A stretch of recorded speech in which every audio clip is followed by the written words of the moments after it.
In this video, I'm gonna be walking through how to turn off lock screen on iPhone.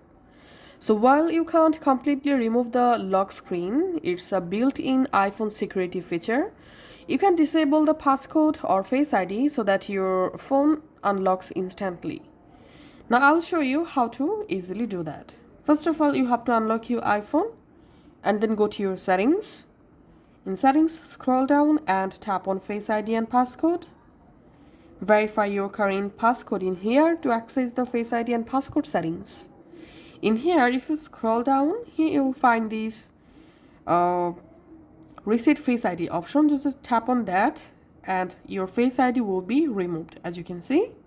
And then we have to remove passcode. So tap on turn off passcode, turn off. And now you have to verify your Apple ID password. So just enter here your Apple ID password. And tap on close. And as you can see, I've successfully disabled Face ID and passcode.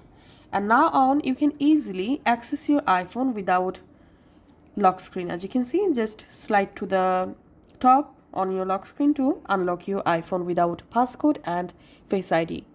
Thanks for watching.